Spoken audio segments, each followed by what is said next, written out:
We'll be able to put technology directly into our brains. I'm white, and I've got everything I need. No one clutches their purses when they're in a room alone with me. And I can drive for any neighborhood I please at any hour, and the police don't do a thing. So if I see a penny on the ground, I leave it alone and fucking flip it. I'm a straight white male in America. I've got everything I need. I'm a guy getting paid more than a girl with a degree. And I can walk down the streets after dark, no one wants to rape me. And I can get a girl pregnant and just as easily flee. Just like my straight white male dad did to me. So if I see a penny on the ground, I leave it alone and fucking flip it. I'm a straight white male in America. I've got all the luck I need. I've got a pile of broken mirrors and I'm walking under ladders and I'm spilling tons of salt, but to me that doesn't matter, cause my skin and my gender and my orientation are the best things to have if you live in this nation. I recommend it highly.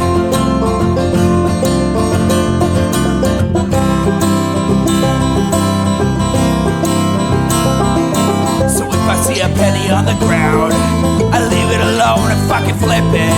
I'm a straight white male in America. I've got all the luck I need. Shit's gonna work out for me, cause I'm a straight white male in America. I've got all the luck I need. Hey everybody, welcome to the Intellectual Dollar Tree. We do this show live every Wednesday at 7 p.m. Pacific right here on Twitch. That's twitch.tv/Echoplex Media. If you're listening on the podcast, do check it out sometime. I think you'll like the people in the chat or whatever, maybe. I don't know. If you want to support this project, you can go to echoplexmedia.com, click the support link at the top of the website, and it'll show you many different ways to support this project. People watching live on Twitch, you know the deal as far as how monetization works here. So give Jeff Bezos half of what you give me. Anyway, I'm producer Dave. You can find me on Grindr, and I'm flying solo this evening, Homo Alono. HK may be joining me during red light. We shall see. So I found this, and I was like, I wasn't sure I wanted to watch it, but I was like, well, we might as well. Sam Harris has a brother. His brother's name is Dan Harris. Dan Harris, possibly through their mother's connections, having been a producer, director, whatever she was at the Golden Girls, worked, I believe, at 2020 for a very long time as an interviewer there. So that's interesting. And so Sam had his brother on his podcast. This is how you stay calm in a turbulent world. That's the episode 408 of the Making Sense podcast with Sam and now Dan Harris. Sam Harris, welcome back to the show. Yeah, thank you. You've had a year so far. This month has been a year. Yeah. Well, let's start. There's been a lot of shit that's happened with you this year. Let's just start with the fires. Can you just tell the basic story of what happened in your neighborhood? Yeah. Well, we were part of the Palisades fire, not the real epicenter of it, where people have seen photos of just like Nagasaki level destruction. But on the periphery, but 4 houses burned very close to our house. So we're in a neighborhood that is remarkably untouched, and life will be, in fact, it has returned to normal there for most people. But we're close enough to burned homes that we decided, we can't come back to our home yet, and who knows when. I mean, it might be a year. I mean, we're just waiting for the cleanup. So wait, you can't go to your house because why? Process. What do you mean you can't go back? What is your neighborhood unsightly because somebody else's house burned down? That's fucking weird.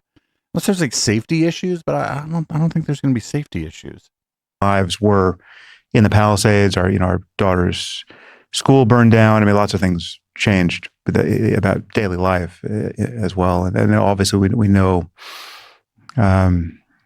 scores of people at this point who lost their homes, right? I mean, I have a million questions about this, but just remembering the night that this happened, I checked in with you on text, and then you later wrote about this on Substack, on your Substack, that you left with a wife, 2 daughters, 2 cats, a jar of MDMA, and a gun. Yeah, I'm not sure it was in that order, but yeah. Wait, what? There was a quote. What the fuck? You left with what? He left with his kids, his cats, a jar of MDMA, and a gun? I mean, was he kidding? And he rolled away, like Tucky just said in the chat. You wrote about this in actually, I'm going to hold on that. Let me ask you this instead. This is, we're a couple of weeks away from it as we're recording it, and we're talking about it in a reasonably light way, but I have to imagine it was really hard on you, on Annika, your wife, and on the girls. To what extent did meditation help? Oh, a lot. Hey, I mean, that's, I can't say it helped the girls that much, but I mean, it helped us with the girls. I mean, I think I should acknowledge, Sorry, can't help you right now. Daddy's meditating. Comparison with many other situations, we were in a very fortunate situation. Although for about 12 hours, I was actually sure we had lost our home. Like I got some false information online that convinced me at about midnight, the night of the fire. Wait, but I thought you were like a galaxy brain genius. How did you fall for false information? Burning at that moment, and that was a really kind of an amazing experience, just to kind of let go of all that in real time. Because when I left the house, we left pretty early, and I felt like we were being very conservative to leave. And then when Annika picked our daughter up at school, it was quite clear that the extent of the emergency. But when I was leaving the house, I took virtually nothing.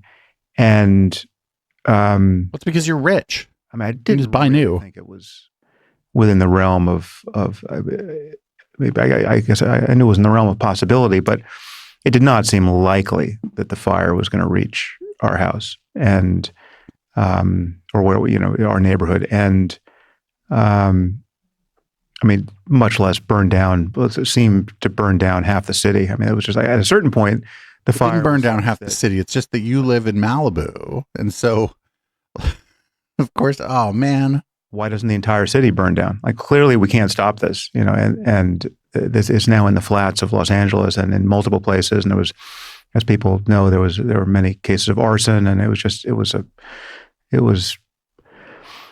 Armageddon of some sort in Los Angeles. And wait, as people know, I didn't know there were many cases of arson. We after 12 hours, I realized our house hadn't burned down, and then then I recognized we were in a very lucky situation compared to many, many people, thousands of people.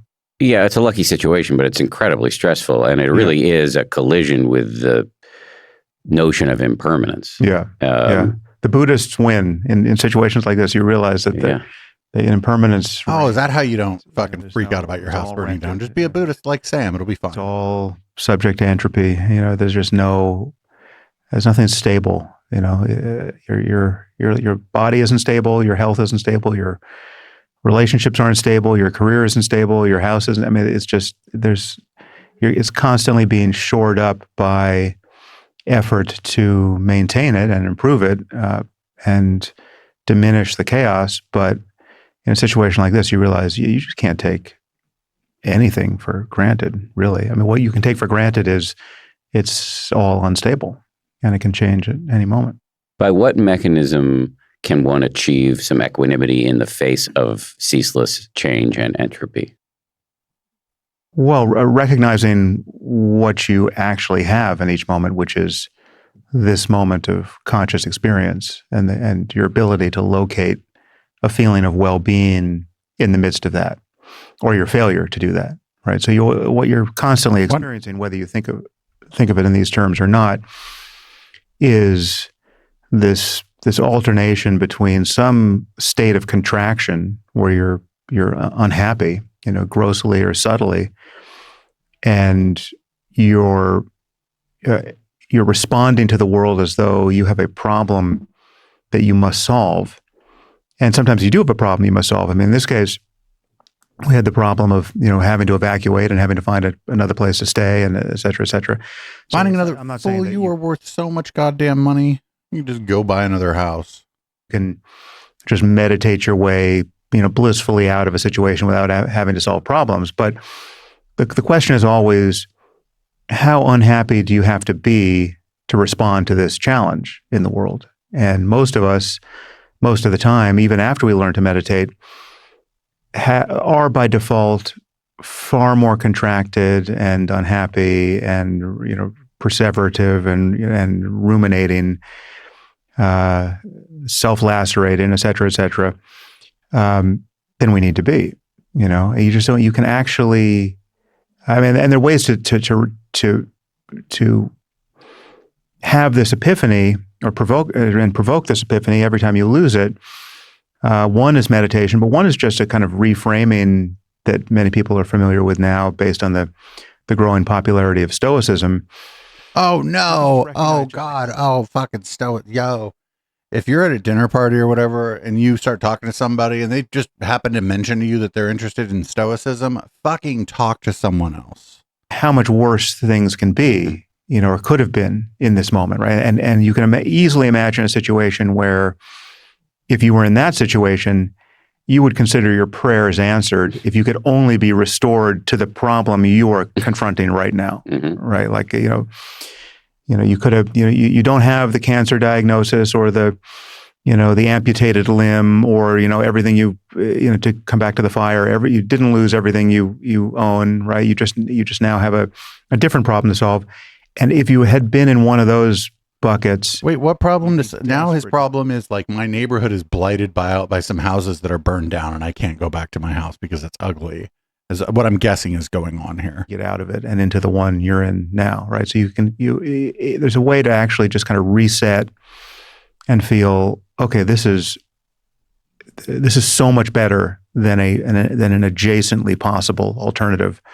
And in this case with the fire, it's so much better than what I thought I had, the night of the fire, which was, I was meditating on the evaporation of everything we had built, but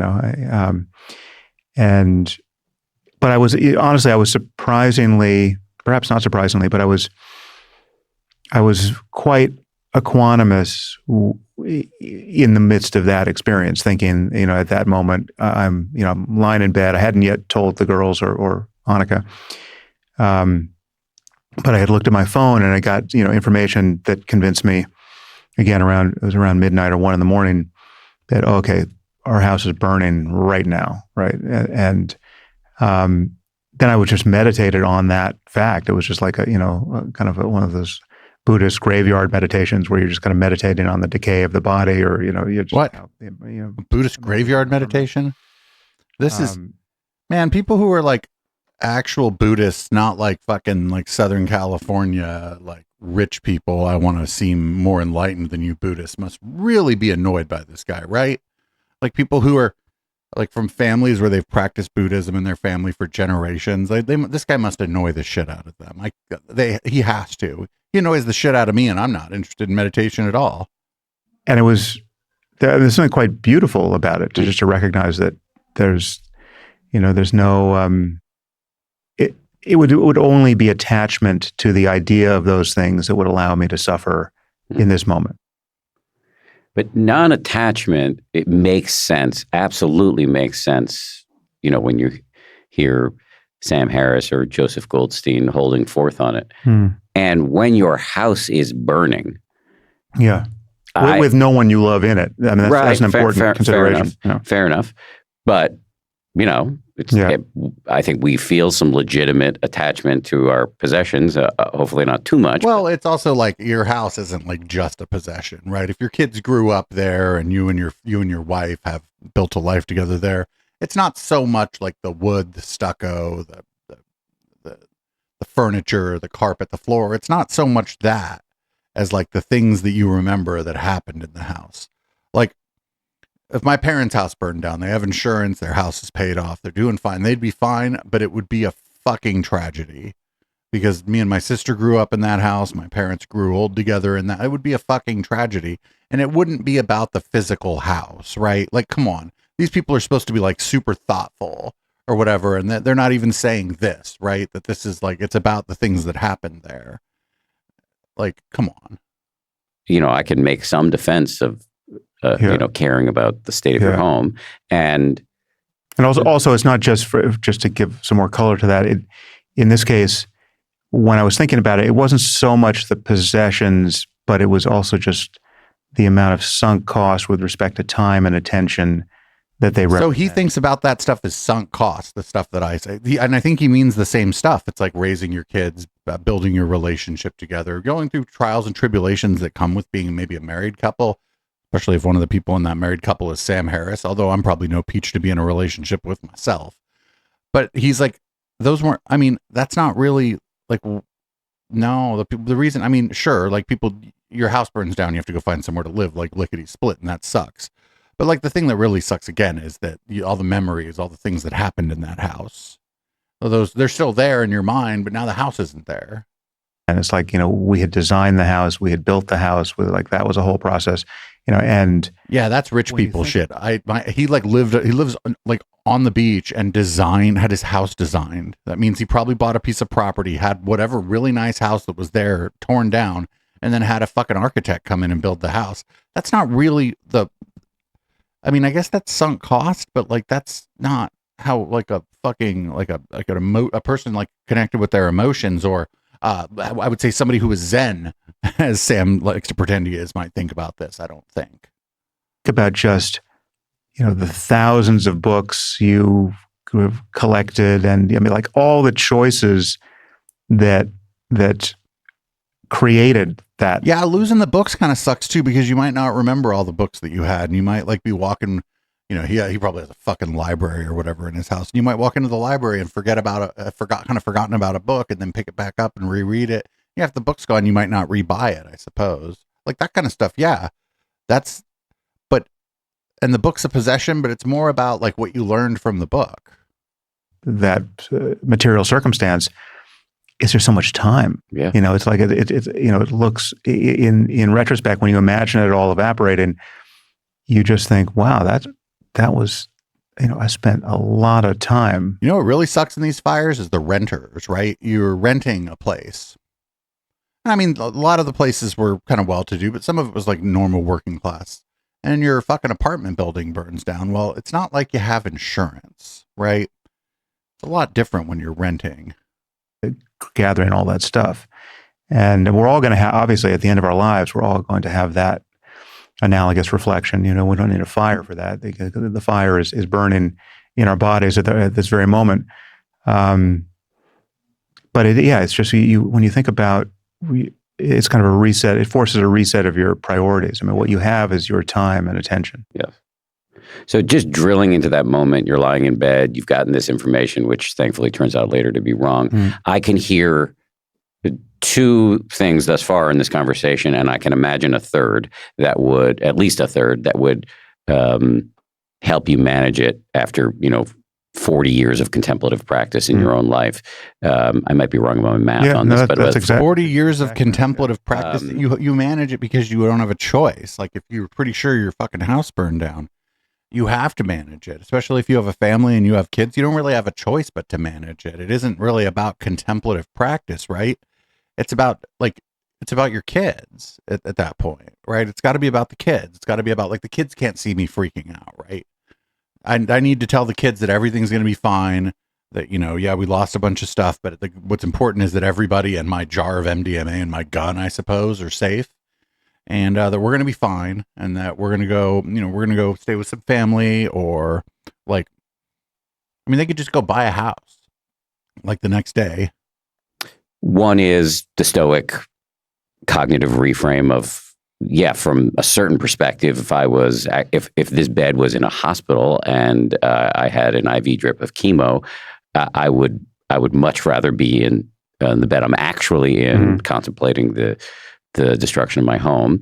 The second is I'm filthy rich, and even if I ran out of my money, my mother produced, I think, was the producer of the Golden Girls, and she ain't running out of money. Reverting back to your Buddhist training of, yeah, well, this is just a reminder of what is non-negotiably true. Everything is impermanent, and just touching in on that truth of the universe can turn down the volume on hysteria. Yeah, this is interesting. It's really easy to pretend that what allowed you to like get through knowing or believing that you knew that your home had burned down was like some sort of thing that you had done, some sort of stoicism or meditative practice, and not that there's like $500,000 just sitting in your checking account, right? Like, and I can imagine there's possibly at least one more, would be mindfulness of your emotions. So you can allow the fear, the anger, the fact that this dude has money isn't even gonna fucking like factor into any of this. But if you're not re-upping it compulsively, it does pass, and you're able to make better decisions on the other side of that. So is that third hypothesis correct about what was happening in your mind in that moment?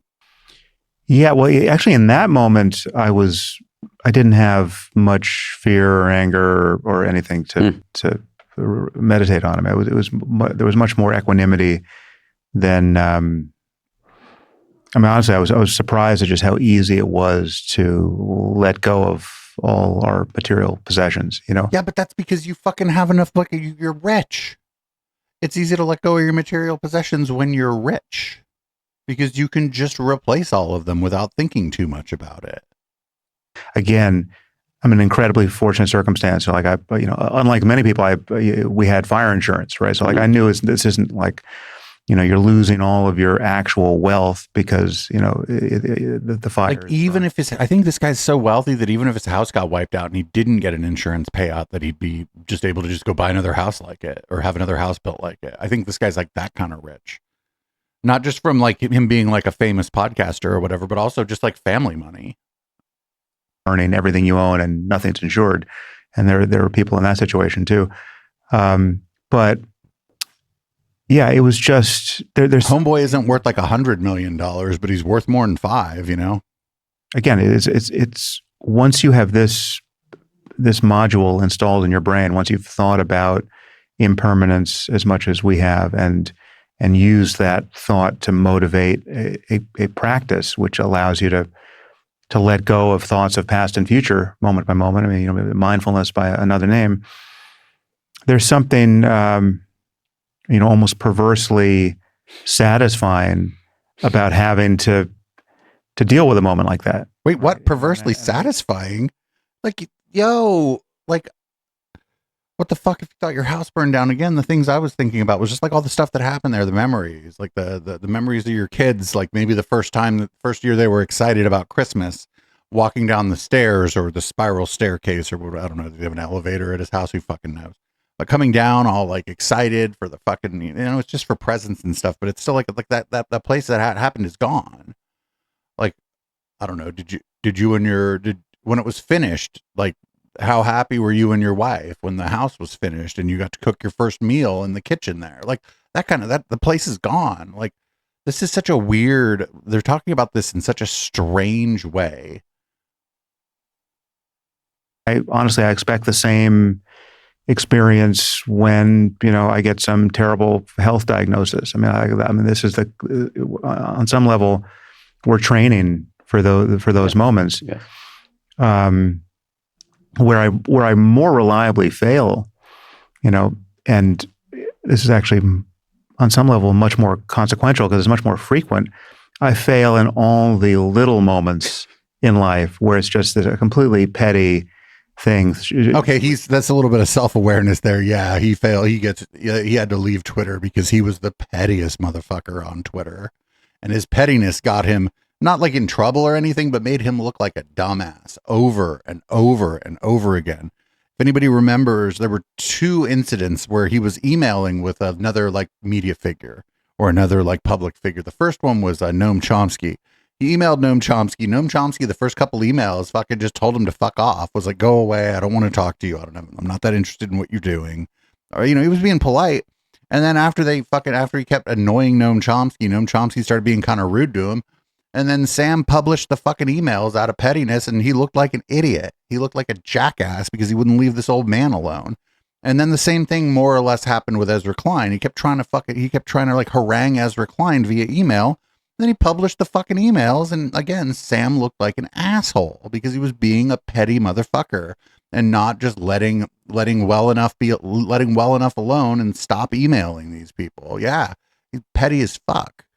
Not very zen of him, but it's okay because he can not worry too much about his house burning down because he can just go buy a new one. Fucking You should be psychologically impervious, but it is just annoying to have this thing happen, right? Whatever it is,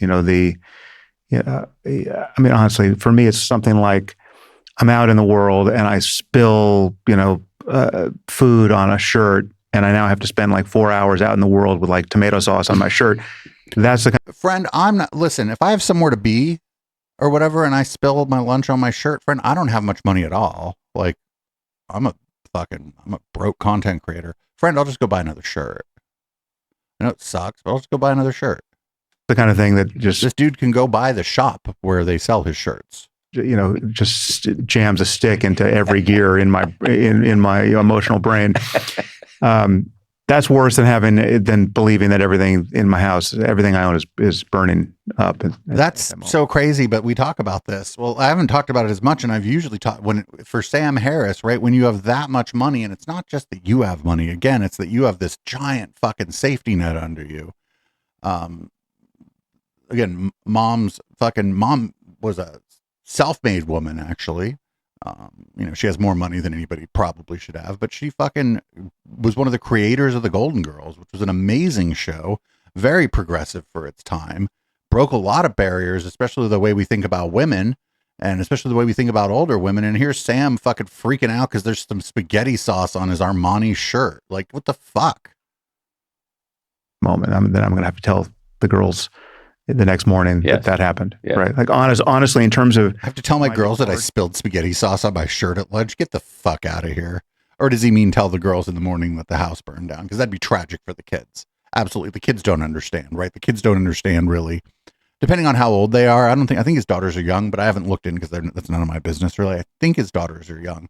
So they might not really understand that mom and dad are fucking loaded and they're just going to go get another house. Like if the house burned down. departure from what I consider a normative state of well-being and kind of recognition of psychological freedom, the tomato sauce on the shirt is worse for me. I relate to that, and I'll hazard a theory about why that is. It's because you're both rich, and you're annoyed that spaghetti sauce is on your shirt. For myself, it's the volume of the mindfulness bell. Yeah. So when something huge is happening, the mindfulness bell is a gong. It gets rung. Yeah, you wake up. This is it. Yeah. But this is the dance. Yeah. Exactly. Right. No, this is no. This is no. This is because you're both rich. You're both new money, petty, rich trust fund babies. That's why this is the way it is. For at least for me, it just doesn't. It's not a wake up moment. Right. Yeah. You stay in the dream of your kind of dualistic reactivity to whatever's happening. Yeah. And so for me, I think practice is much, the leading edge of practice is not so much the big moments, it's the little moments. The last time I went out and something bad fucking happened, like when I was on my way somewhere, it was actually kind of it was not great. I was on my way to a gig. I was on my way to an event. And my ear, like, I don't know, there'd been like buildup in my ear or whatever, and it fucking clogged up, and I could kind of like, the only way I can explain it is my right ear sounded cloudy, and I was like going to go DJ. And the only thing I could do is go to my friend's house and take a hot shower and fucking hope that I made it out to the event on time and hope that I could get my ear unclogged. I did, and I made it to the event on time and stuff, but Like that was, I didn't just spill some shit on my shirt. I was like annoyed. I was like, fucking, I was like, of course, right the fuck now. On my way to fucking Splash, right the fuck now, right? I was like, I'm getting old. God damn it. Making the ordinary glitches in life more and more salient as mindfulness bells. More just that they goad you to pay attention more reliably, because I know that the big moments are I mean, obviously the big moments are more consequential in many ways, but there's so many more of the other. I mean, that really is the tissue of our lives, and yeah. So I'm the tissue of our lives is when we freak the fuck out about spilling some spaghetti sauce on our very expensive shirt, instead of just because we're rich, just going and replacing the shirt, like on our way to wherever else we're going. By how much of the day I can spend in this kind of mediocre orbit of just reacting to little things and being just Wait, this is just how, but this is what people do. What do you mean reacting to the little things? You have to, like, that's what your day is like. That's what being alive is like. Work, and if sometimes in the privacy of my mind, and rather often, to my wife and anyone else who will listen or not listen, as the case may be. But and that's, I mean, obviously that's that's the missed opportunity, right? I mean, because then you spent half your day that way. I'm with you, brother. Yeah. Just to say, our wives are on the other side of this wall, affirmatively having chosen not to listen to this conversation. So W for their wives. W is for wife. So we have many similarities in our domestic situations. So I just want to go back to the gun. Maybe it's more that your wife doesn't like Sam. In the moment of choosing, I should say the other thing you chose as you were fleeing the house was a mala from your days in India and Nepal. And then you write on... a mala from... I thought it was a jar of MDMA. Substack. This moment of triage produced a brief reflection on the many years I'd spent traveling along seemingly incongruent paths. How many people understand the value of both a mala, which is a sort of a bracelet with beads on it, and a gun, and can carry each without feeling like a fraud? What? I suspect when I mentioned the word gun early on in this conversation, some people in my audience were like, what? Yeah. He's got a gun? So like, how can you? I would never, if I was a high profile person, I would never tell anybody whether or not I owned a firearm. If you're a high profile person like this, the point of having a gun is that it's a surprise. That's the point of how I would never, I'm not a high profile person, and I would never tell anybody whether or not I own firearms or any other weapons. It's pretty bad OPSEC. Yeah, what is your attitude about having a gun? Yeah, well, this is, I guess, a larger ethical consideration. So, I mean, actually, not that many steps. So for anyone who's interested, I wrote at least a decade ago. I had to leave Malibu, so I took a gun. Which certainly blindsided most of my audience, titled "The Riddle of the Gun," wherein I kind of talk about what I consider, the ethics of violence more and self-defense more broadly. I wrote a couple of articles. I listened to the podcast version of that. What he said basically is, I am an advanced ethical being and I should have a gun. But I think it's likely other people should not be able to have a gun. That was like the crux of what he was saying. He didn't say it that way, but that was sort of the crux of what he was saying. The logic of violence too. But kind of in quick succession, like part of my midlife crisis took the form of me getting back into martial arts and training with firearms and doing those sorts of things. And no Corvette, but I had always kind of had that gear. I mean, from being a teenager on. Unless you're a pacifist, and I have an argument as to why one would not want to be a pacifist. I think as though Gandhian style pacifism seems to occupy something like a moral high ground in people's thinking about violence and how. If One somebody's a thing that's pacifist, that's just like something they believe in. I don't think a lot of people like game it out that much. I don't think people spend that much time thinking about it. I think if somebody's a pacifist, that's just, they're sort of predisposed maybe to be that way.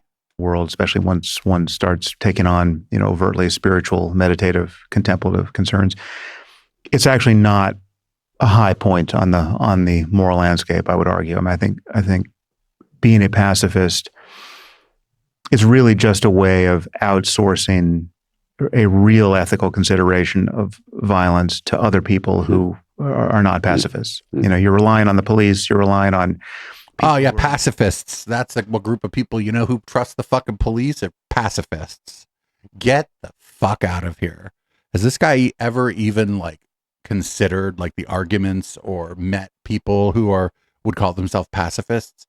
Those people generally are like civil rights activists or are involved in activism in some way, shape, or form, and they don't like the cops, dude. What the shit is he talking about? You're going to shoulder the burden of protecting the people you love when things fail. Otherwise, it's just, in my view, it's a starkly unethical position. And wait, okay, so it went from pacifism is probably not the best like position on violence, self-defense. Now it's just unethical to be a pacifist. I'm not a pacifist, but I'm not going to I'm not going to be like, well, your moral framework is unethical. The fuck? It's not unethical to be a pacifist. It's just something somebody believes in. I have some argument about why that's the case, which we could get into. But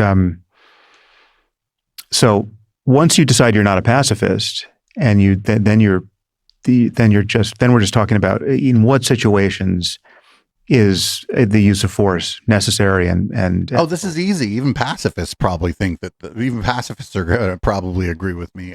Use of force is necessary and required if someone is trying to hurt you or if someone is trying to hurt someone else and you have the means to intervene. That is when what we would call violence is acceptable. I would wager that the pacifists mostly feel that way too, actually.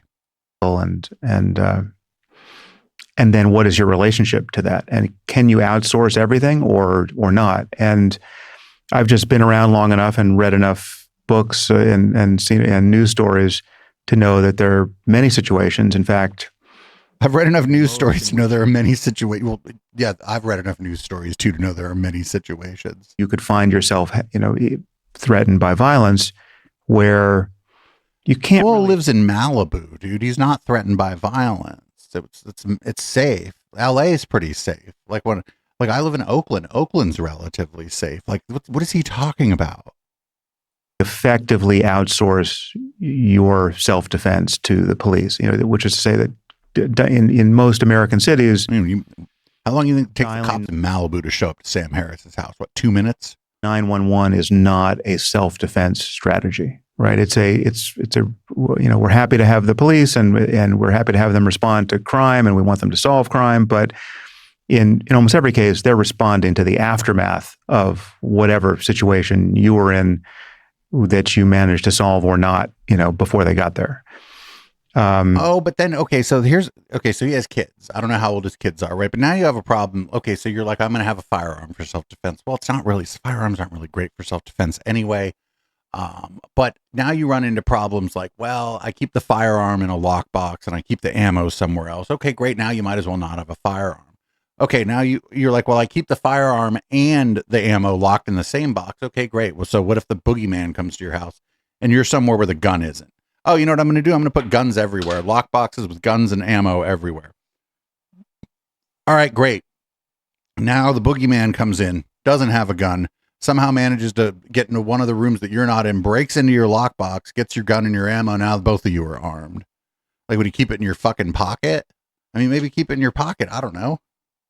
Like, you run into all kind of problems here. Like, it's like a whole bunch of what ifs.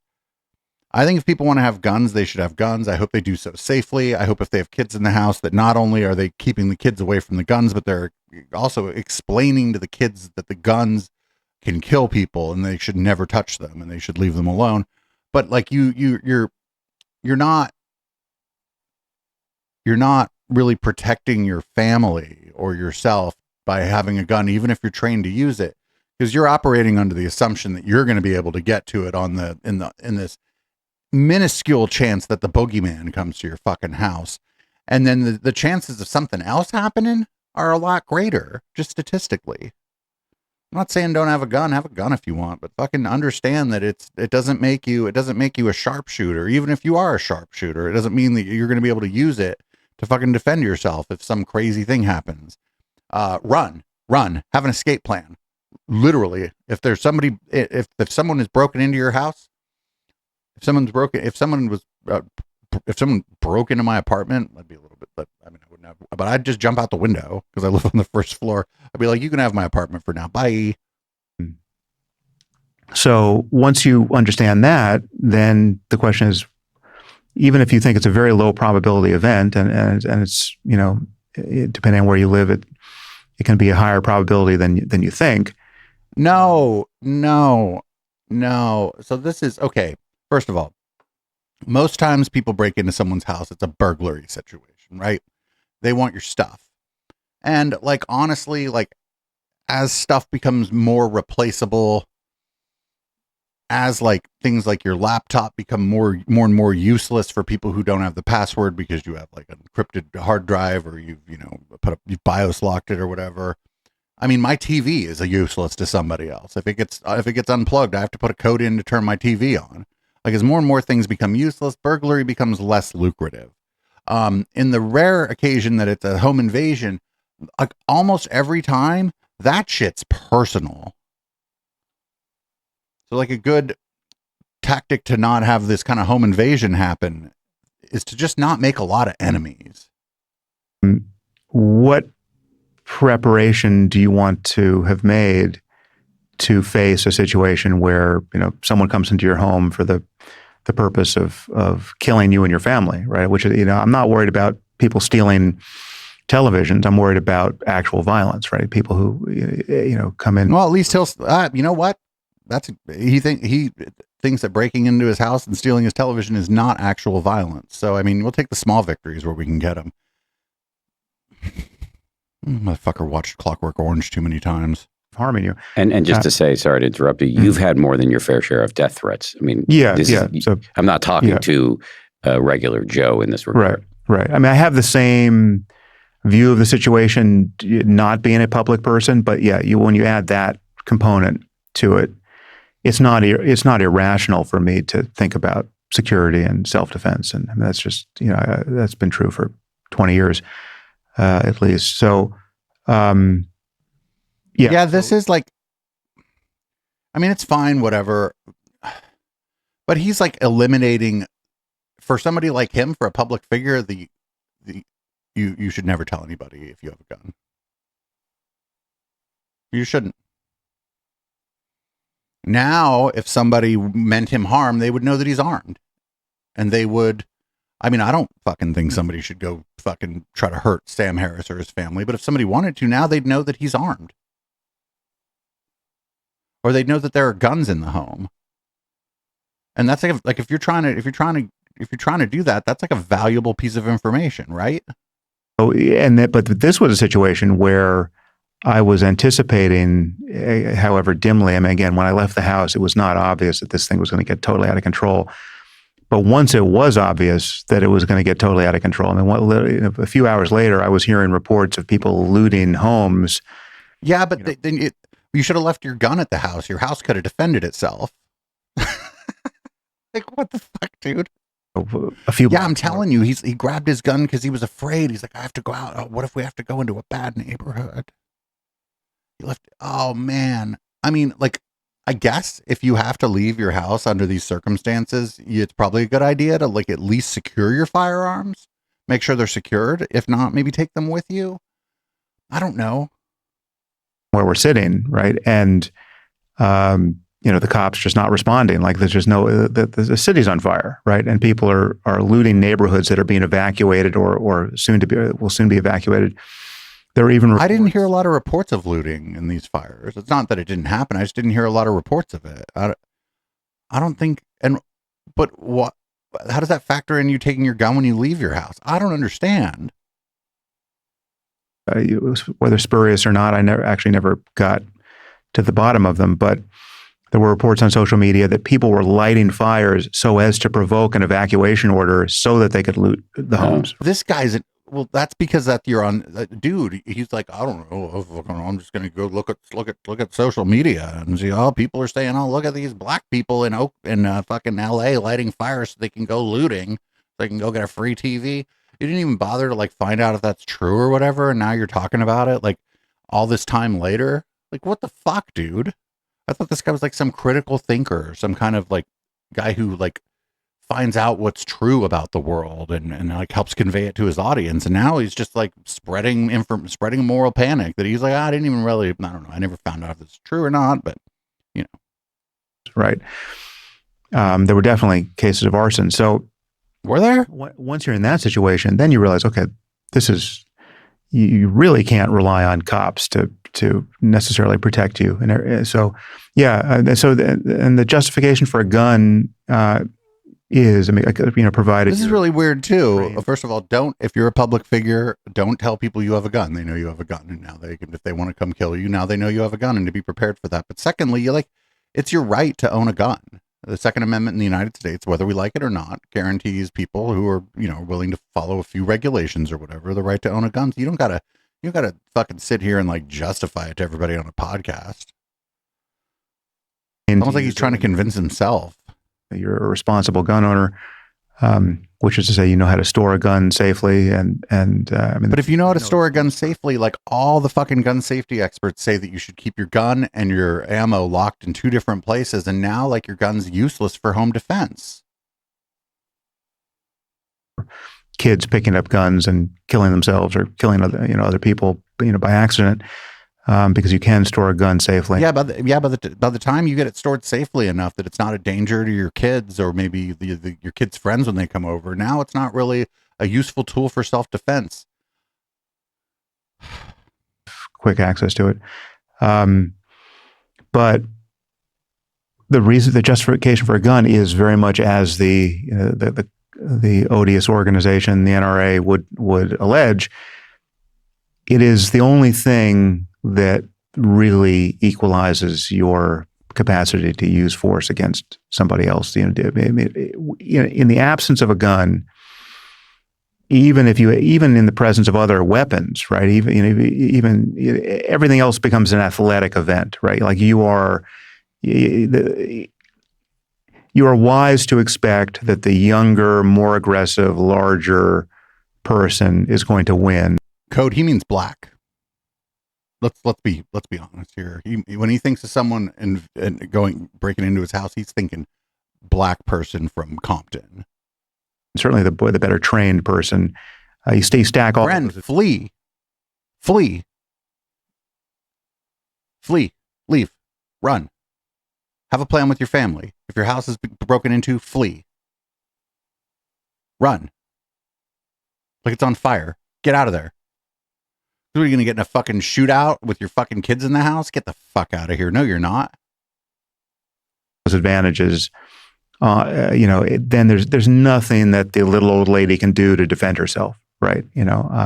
There's nothing that the even well-trained, very fit, young man can do to defend. Flee, run, flee. An old woman might not be able to flee. But if you're frail enough that you can't really flee, then you're not going to be able to get to your firearm very quickly either if you've stored it properly. Like, flee. We had Frost from Bullshido on here and talking about, well, what if somebody wants to fight you and you don't want to fight? He's like, run. He's like, what do you mean? He's like, run. He's like, there's a chance you can outrun them. He's like, even if you're not faster than them, they might not chase you. Run to somewhere where there's a lot of people. And that dude kick all our asses at the same time, probably.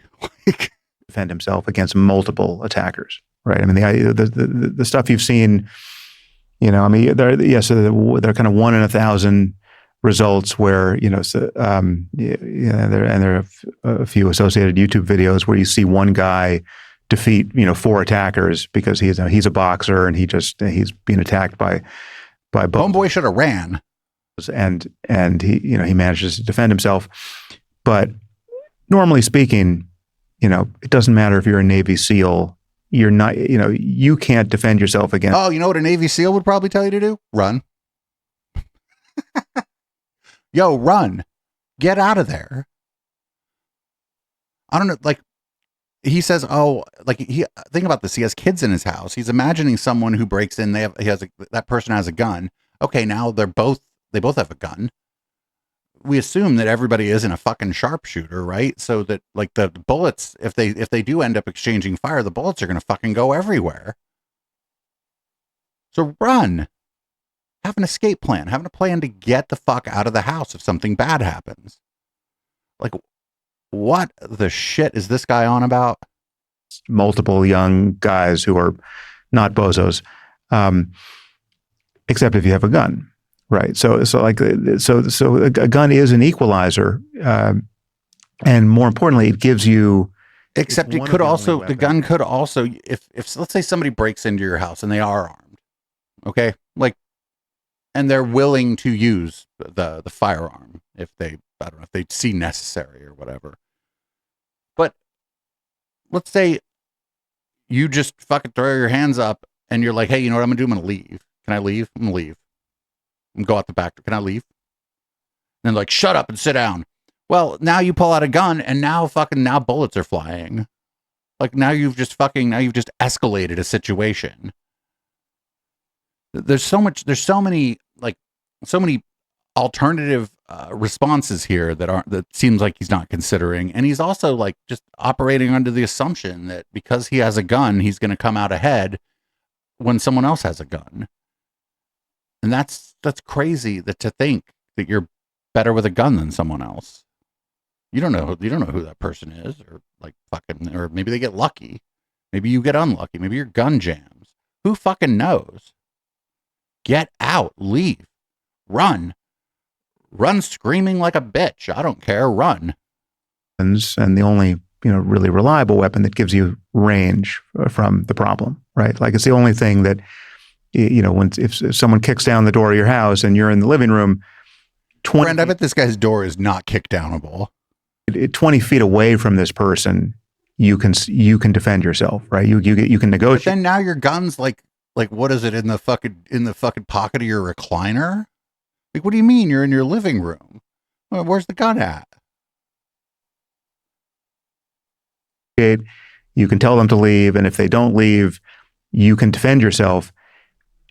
Once you're grabbing pots and pans or kitchen knives, right? Like this is all time you could have used to run. Much closer to the state of nature and in a contest with a grizzly bear, and it's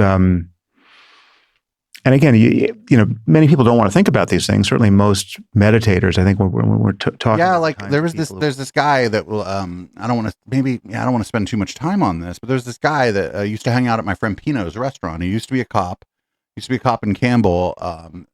After he quit San Jose because he didn't like the cops in San Jose, didn't like the cops in Campbell, and he was former military and he's highly trained. And he did it was like security, armed security for.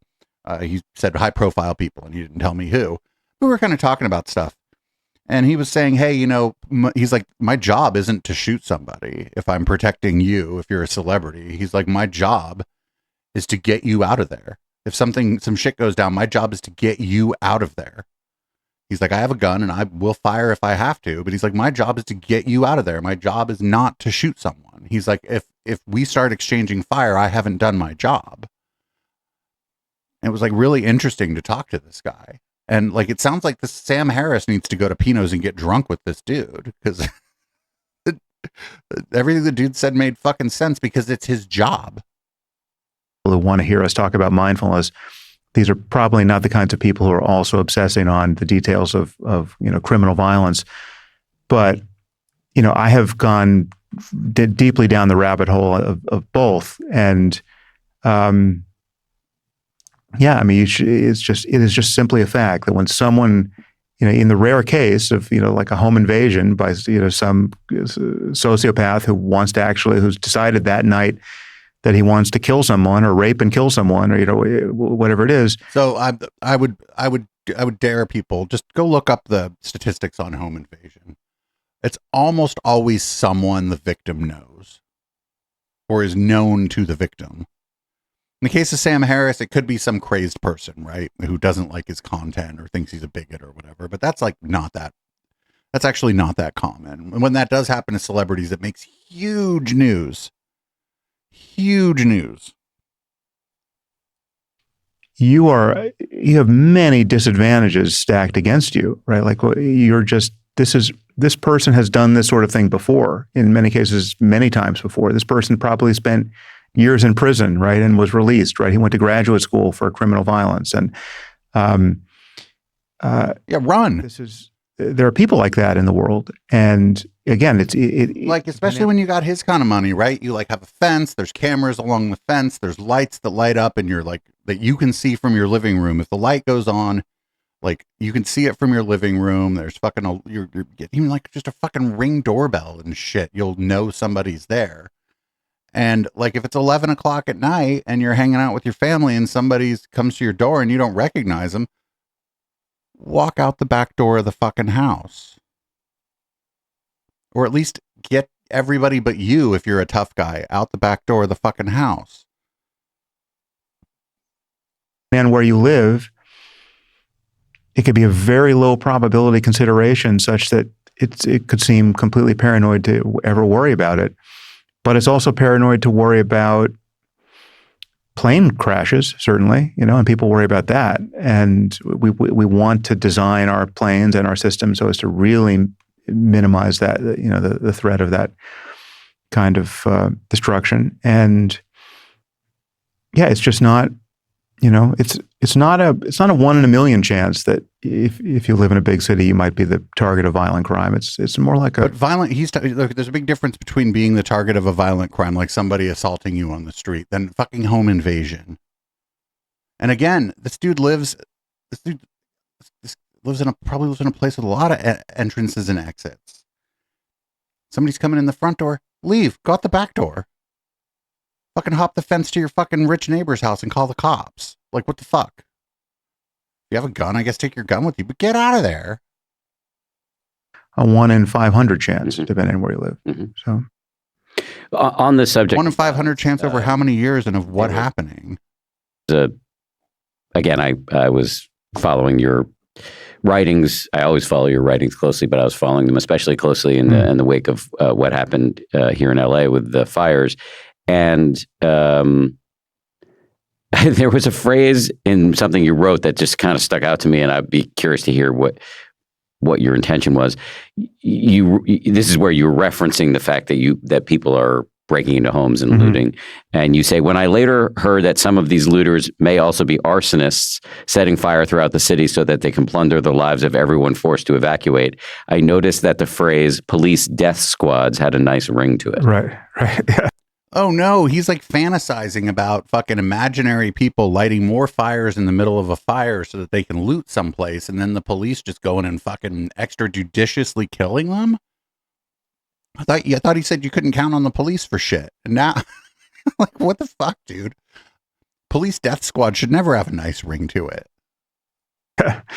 Yeah, I mean, that's a little tongue in cheek, but it definitely captures an emotion that I was feeling, which is just like the absolute limit of moral outrage. I mean, just the idea that someone would do that, right? You have this But that's just an idea so far as we driving know. people from their homes. The idea that you're going to have people who are setting more fires so as to drive more people, so they could prey on the people who are fleeing their homes. Yeah, it's just, that's the complete collapse. But that's just a moral panic. Right. And the idea that we're living in and there were so many things that I was noticing, and I think I wrote about in that piece, that was, kindling a very worried. He like saw fucking bullshit on social media and acted like it was happening, and then was like, I don't know, the police should just go around killing people. Problem is the reason that he thinks that has a nice ring to it is that he doesn't think that in the calamity of this, as he tries to leave, that the police will think he's the one setting the fire to do the looting because he's a rich guy. very kind of cynical view of human nature. I mean, they're like, I think the one that got to me, and it seems somehow, I don't know if this resonated with most people. I mean, I think I wrote about it in that piece, but for some reason this got to me. I saw when it was reported that Steven Spielberg's house was saved, and I saw people online just trashing him, clearly they would have been happier to hear that his house had burned. No. Oh, so what was going on is there were like rich people had like private fire teams essentially on like retainer. And so those fire teams, instead of like trying to save as many houses as possible, like trying to fight the fire to stop the fire with the resources they had, they were just there protecting rich people's houses. Yeah, people who fucking lost their houses or whose families lost their houses were probably kind of pissed off about that, because they weren't part of the greater firefighting effort. And they thought it was somehow sinister that his had been saved. That, like that, he leveraged his wealth, or there was some Jewish, conspiracy theory that. I don't think people were pissed off about the Jewish conspiracy, Sam. I think that they, again, and I don't know, maybe Steven Spielberg just got lucky and his house didn't get fucking burned down, and the fire crews in the normal process of their attempt to fucking fight the fire or whatever managed to fight it in such a way that it didn't burn down Spielberg's house. But if people were outraged about it, I'm assuming that means that he had like a private fire department or whatever, or a private fire brigade protecting his house. I mean, there's some nexus of awfulness that explained that response, but the thing that got me was that I know that many of these people, if not all of these people, have over decades happily watched his films, right? Like these are the people who buy tickets to Spielberg's films, and yet they were not even overtly poised to celebrate the kind of the ruination of everything he had accumulated in life. No, and I don't know if this is true, right? We're just getting like Sam's abridged version of what happened here. Again, if Homeboy had like his own private fire brigade and those were resources that could have been used to like help the broader firefighting effort, but instead they were sitting there guarding Steven Spielberg's house, then yeah, fuck Steven Spielberg. Motherfucker can just go buy another house. Yeah, so this goes into this larger bin of just what the internet is doing to us, right? It's like there's, it's selecting for the worst aspects of human psychology. It's like false outrage and Schadenfreude and a complete obsession with fame, but this. But he false outrage. He was just talking about a minute ago an imaginary scenario, or one that he wasn't able to determine was true, about during the midst of this fire, folks going around lighting more fires so they could loot people's houses. That's false outrage, right? Because he doesn't know that's true. Oh, man, motherfucker just like does something and then like acts like it's bad when other people do it. We all do that shit though. We all do bad shit, right? We all think bad shit. We all Schadenfreude. We like seeing the powerful fall. We like seeing privileged people fall. Sure, we all like that. Sure, it's human nature to the extent that I believe in human nature. But it's like, I guess it's only bad if people that aren't Sam Harris do it, and it's other rich people who he thinks are part of his tribe that are on the receiving end of the Schadenfreude. This is really, really hard to wrap my head around in any sort of way where he's making any kind of ethical argument or that he's even thought this through in any kind of meaningful way. Subterranean hatred of the people you're obsessed with. You build these people up only to gleefully watch them come undone. There's something just ghastly about this funhouse mirror that we're spending so much time in front of, which is in large measure why I, as we've talked about before, I deleted my Twitter account. Oh, this dude has like 5 sock accounts on Twitter and name searches himself every 2 days. You better believe it.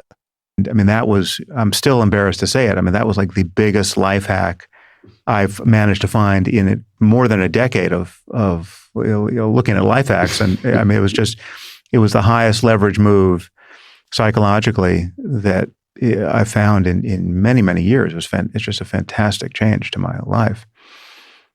Because of how toxic I was finding it, it to be to just to witness who people were on social media, and I was not. I mean, I certainly wasn't my best self on social media. I don't think I did. I don't think I participated in kind of pylons or internecine squabbles that embarrass me in retrospect. I mean, I definitely squabbles that embarrassed me, again, like taking it away from his own. Like, I got in squabbles that I embarrassed myself in. Not the squabbles don't exist without you starting them in most of the cases here, Sam. Most of the time, when you ended up looking like a dumbass on Twitter, you started the fight. Contaminated my life with more controversy than it needed. But it's not that I ever really behaved badly online. At least I'm not remembering anything that I regret. But it was just toxic to see what everyone else was doing and to know that I was. Nah, friend, you bought the ticket. You were a willing and gleeful participant in the shit that you're describing. Does anybody around here remember what this guy was like on Twitter? Knew it was if not an entirely false perception of them, but it was certainly a partial view of these people, and yet it was it was turning me into a kind of misanthrope. I mean, my view of humanity was getting darker and darker and darker, and once I stepped away from it, I realized, okay, life it's rather often very good, and the people you meet, even strangers out in the world are mostly very, very nice people, and it's and people, not everyone is a psychopath, even. Well, you should, like, what the fuck? This guy's supposed to be like enlightened, and he couldn't like have that perspective and just understand that Twitter isn't real life and that you just go on there essentially to promote your brand. They can appear to be psychopaths on Twitter. Well, and the algorithms amplify the psychopaths. Yeah. Oh, yeah. So Twitter, by that logic, then Sam's a psychopath because the algorithms were amplifying every fight Sam ever got himself into. Of Twitter kind of brings me to the next thing I wanted to talk about, which again is all under the aegis of this year, 2025, being an interesting and tumultuous one for you and many other people. The other thing that you're writing and talking a lot about is the Trump administration and the role of Elon Musk and et cetera, your former friend, and you've pulled no punches. Was Elon Musk ever Sam Harris's friend? That I'm aware of, and I'm just my question is: was Elon Musk ever anyone's friend? You to hold forth on your view of where we're going politically, more from a contemplative standpoint. Like, what role is there for you, and what role would you recommend for others in compassion? Can you conjure compassion for the people politically with whom you disagree so strongly, and what would you recommend to the rest of us? Yeah, I mean, it's worth remembering that is something that one can do, right? Because it's not the first. It rarely seems like the first order of business is to figure out how to feel compassion for the people who are, at least in my view, busily kind of tearing up the framework of the liberal international order. I mean, like, it's just there's so many wires being cut that the likelihood that they're going to cut the wrong ones seems almost certain. And so there's a lot at stake, and there's a lot of that I'm worried about happening that may well happen, compassion or not. But on some level, I view all of these people, even the people who are hardest to feel compassion for, as I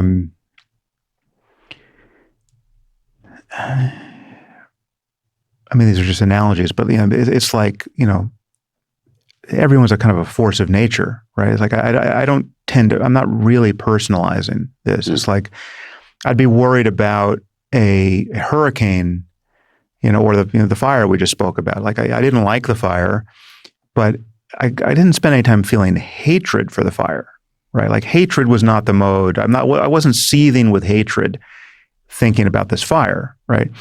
And yet, Well, except for the fact that you like made up little stories, or you believed little stories about people setting more fires so that they could loot, which I don't think we have any evidence of, but go on. how much destruction it was causing. I'm not, when I look at, Donald Trump is somebody who is at the center of all this, and as you know, I'm not a fan. I don't spend a lot of time hating Donald Trump as a person. I hate what I consider his influence to be, in the way that I would hate the effects of a fire or a hurricane or some force of nature that is. But that's crazy because Donald Trump has agency and a fire does not. So this is crazy, right? To personalize it would be an extra step, and to think that it could be other than it is an extra step that in some ways I might take with other people, but I'm definitely not taking with Trump. Trump is someone who's behaving exactly as I expect him to behave. I feel like I understand. I've never met him, but I feel like insofar as I can understand someone from the outside, I feel like I do understand him, at least in a coarse-grained way, the way I understand a fire or a hurricane. Like, this is just going to keep fucking things up for predictable reasons. But a fire or a hurricane doesn't really have any. It's just a thing that happens. This is like, what the shit is he talking about? This is fucking so stupid. Like, a fire can't decide just to not be a fire anymore, but Donald Trump or any person who's doing bad things to society theoretically could wake up tomorrow and change course. They're deciding to do the things that they're doing. The fire is just a fire. The hurricane is it's a storm. It's just, it has no idea that it's even there. It has no consciousness. It doesn't think about it. It doesn't know that it's knocking people's roofs off or fucking flooding people's neighborhoods. It's a storm. It's like a force of, what the fuck? We want to contain the damage, right? And so again, I can be worried about possible outcomes. I can be, outraged and in some ways, oh, good. Now do Islam. Do college students fucking protesting. Are those just a force of nature, or do you hate them and you think they should be like fucking, I don't know, should suffer consequences? I certainly can be outraged by the people who are enabling Trump. I can be outraged by anyone. They're almost like the arsonists who are like kind of adding to the already existing fire. Except we don't know that the arsonists were adding to the already existing fire in the way that you're describing. But on some level, when I look at someone like Trump, I do view him as a kind of a malfunctioning robot or a wild animal has gotten loose in the house, and you've got a problem, right? It's like that you've. But don't worry. But the people that are trying to do something about it, well, they're acting kind of crazy. They're yelling and shit. It's not one that where I'm attributing authorship in some way, where I'm spending a lot of time thinking he should be doing other than he's doing. That's what I think. Yeah, I think the president of the United States should be doing something other than what Trump is doing. Why wouldn't you think that? No president of the United States has been great in my lifetime, I don't think. But I think that the one we have now should be doing different things that he's doing. I think people think that about every president, even the presidents they voted for. My position on free will, I actually don't think anyone has it, and I think everyone is just kind of playing out the causes and conditions of their mental lives and their intent. Oh, this is insane. This discussion about free will is the stupidest fucking discussion in the world. It's not high-minded or philosophical. If I decide to go hurt somebody, I decided to go hurt somebody. It was not preordained that was going to happen. I have agency over my behavior and my decisions, as does Sam, as does his brother, as do all of you. entanglement with the world. So it's like it's genes and environment and neurochemistry and Oh no. karma, if you want to add metaphysical categories from Buddhism, but it's like it's still all the universe doing its thing. But I still have a very clear preference for certain outcomes over other outcomes, and I think it's rational to have that preference, and it can be agitating, but it's not. I know a lot of people would think, it was certainly based on what I've said and written, that I hate Trump, right? That hatred is the emotion. And No, you're annoyed because he's like uncouth, right? He's like a rich guy who should be in Sam's club, but he doesn't behave like the kind of rich guy that Sam wants to hang out with. That's what he doesn't like. He doesn't have a problem probably with most of the policy stuff. It's just the presentation is just a little uncouth. Doesn't have a pocket watch. I would be happy to never think about him again. It's like it's astonishing to me that he is a person who has occupied a decade of our lives collectively and has become this sort of black hole for human attention that we haven't been able to escape, right? But it's not. No, we do a pretty good job here of permanence escaping once Donald again Trump. will, We don't cover Donald Trump a lot here at all. On Sunday, sometimes during our news show, but it's just a few quick hits making fun of the guy. eventually reign here. There will come a day where we don't have to think about Trump anymore, but it's going to be a while. Just to echo something you said, I've had some pushback on social media when I talk about the value of compassion in this divisive context. And I think that's because people hear that word and think it's synonymous with approbation or giving them a hug or inviting them over for dinner or being a doormat. And I actually, I think of it as non-hatred at the very least. Right. And the hatred doesn't help you stand up or take action. What? So people aren't motivated by hatred? People are the fucking fake spiritual motherfuckers. Fucking Los Angeles, man. It's not good for some people. What's called for now is for all of us to do our best to be useful in this situation. And I don't think the hatred is an asset in this regard. I think it actually is a reason why we talk about blind rage. And actually, with Trump, it's worse, or it's kind of trickier to navigate psychologically and socially. Wait, why? When I see Trump on television, again, I've never met him, so I've only seen him on television. I understand what his fans are seeing. Right? He's entertaining. He's funny. Right? Like so, and that stuff. I mean, he's not persuasive. Like I see. Oh, yes, he is. He's just persuasive to people who aren't you. You're not persuaded by him. That doesn't mean he hasn't persuaded people. He just won an election. Someone bullshitting and lying with greater velocity than anyone in human history. So he's not persuasive for me, and he is clearly persuasive for his fans, but he's entertaining, right? And so whenever he's hitting those notes, the reward system in my brain is lighting up too. It's like I'm not feeling hate. I'm feeling the opposite of hatred. I actually like I like the guy. Like it's because it's entertaining, right? It's not boring. Why?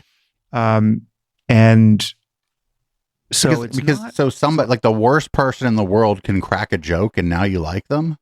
I'm not totally immune to his charm. Like he's got a charisma that I understand and some part of my brain responds to it. I'm just continuing to keep track of the other, consequences that I care about, and I'm worried that we're all in danger of entertaining ourselves to death on some level. I'm not worried about Sam Harris entertaining anyone to death. I'm more likely to do that.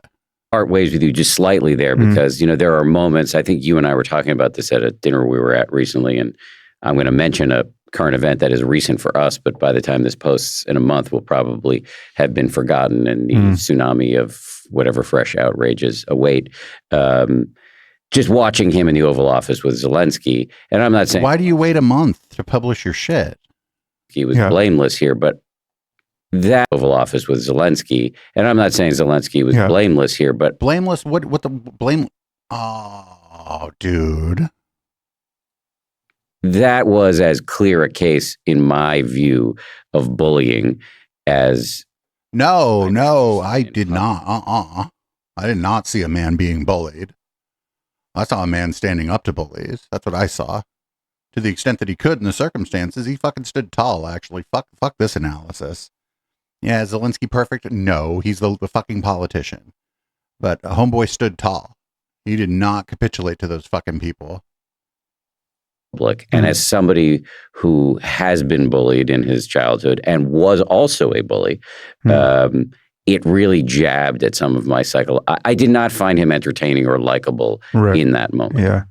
I mean, I guess even in that moment, I find him ridiculous. So like there's a kind of comic quality to him always. The person who I found most repellent in that whole scene was J.D. Vance. J.D. Vance actually activated my disgust circuits more effectively there than Trump did. I mean, there's just something so contemptible about everything he was contributing to that, and how cynical I know he must be in order to have found that particular orbit through Trump's world. I mean, because I know he's smarter than that. I know. Why do you think? Why do you know? How do you know he's smarter than that? Hillbilly Elegy, but I saw enough of the. I actually didn't. I never read his book, Hillbilly Elegy, but I didn't read his book. I don't actually know shit about him, but I know he's smart because other people thought fucking the people at the New York Times, like Barry Weiss and shit, thought his book was a smarty pants book. So there. Saw enough of the cover. Fucking read what do you do all day? Read the book. I haven't read Hillbilly Elegy either, but I haven't talked about it much. If I was going to talk about Hillbilly Elegy or do any serious like discussion or like, I'd probably read his book. Saw enough of him at that point when he was launching it that I know that on some level he knows better, right? He's much more of a cynical Machiavellian operator in just nakedly seeking power and his personal advancement.